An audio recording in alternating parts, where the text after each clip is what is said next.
Assalamualaikum warahmatullahi wabarakatuh. Perkenalkan, nama saya Dewi Umaya Nurrohmah. Saya dari kelas 4B.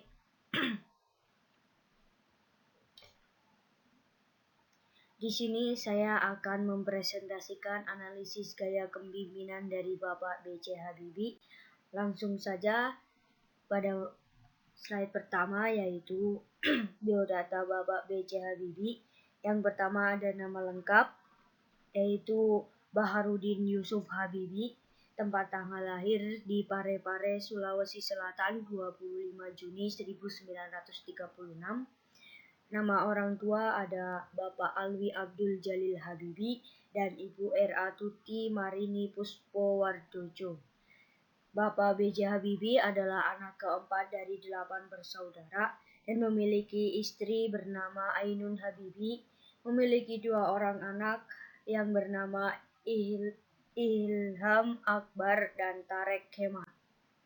Selanjutnya ada kualifikasi kepemimpinan yang diterapkan oleh Presiden B.J. Habibie selaku Presiden Indonesia ketiga periode tahun 1998 sampai 1999, antara lain yang pertama ada nyali yang tinggi dan tidak takut resiko. Bapak B.J. Habibie ketika menjabat menjadi Presiden Indonesia terkenal sebagai presiden yang mampu mengambil segala keputusan dengan cepat dan tepat dan mengambil resiko serta bersedia menerima apapun kejadian yang terjadi ke depannya. Yang kedua ada bekerja keras dan mampu mengendalikan permasalahan. Dengan adanya permasalahan krisis moneter pada masa Orde Baru 1998, Bapak B.J. Habibie bekerja keras dan sungguh-sungguh untuk mengembalikan kondisi bangsa Indonesia menjadi lebih baik.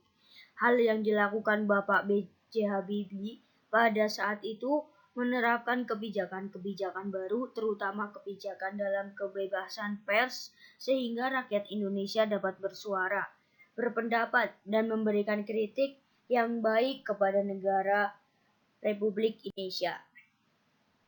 Selanjutnya ada fungsi kepemimpinan. Yang pertama ada manajerial konflik. Indonesia mengalami krisis ekonomi di masa Orde Baru pada tahun 1998 yang menyebabkan terjadinya kekerasan, penjarahan yang terjadi di mana-mana dan rentan terjadi perpecahan. Oleh karena itu, Presiden B.J. Habibie dipercaya dan ditetapkan untuk mengambil alih kekuasaan oleh Soeharto, dan beliau memutuskan untuk menerapkan beberapa kebijakan dalam ekonomi dengan tujuan menyikapi permasalahan tersebut. Yang kedua ada menciptakan sinergi yang dilakukan Presiden B.J. Habibie, yaitu dengan menggerakkan sistem pemerintahannya untuk mencapai tujuan negara Republik Indonesia demi tercapainya Indonesia yang makmur dan sejahtera. Pada saat krisis moneter terjadi, terdapat proses pembentukan Kabinet Reformasi Pembangunan dengan merekrut beberapa menteri untuk ikut melaksanakan dan mengevaluasi segala bentuk kegiatan negara yang berhubungan dengan ekonomi bangsa Indonesia untuk mengembangkan pemerintahan yang bersih dari korupsi dan nepotisme. Selanjutnya ada teori kepemimpinan. Yang pertama, teori kepemimpinan yang tidak dibuat.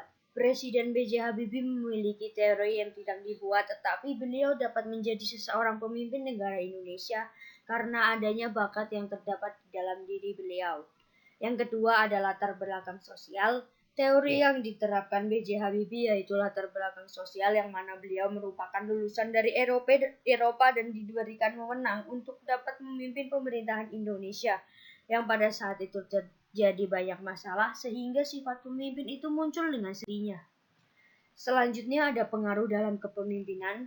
Proses mempengaruhi dalam kepemimpinan yang dilakukan oleh Presiden ketiga bangsa Indonesia B.J. Habibie yaitu dengan menerapkan pertukaran ide yang positif baik antara pemimpin dan rakyatnya.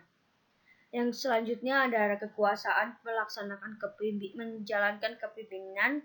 Kekuasaan menjalankan pemimpinan yang diterapkan oleh Presiden B.J. Habibie adalah kekuasaan personal.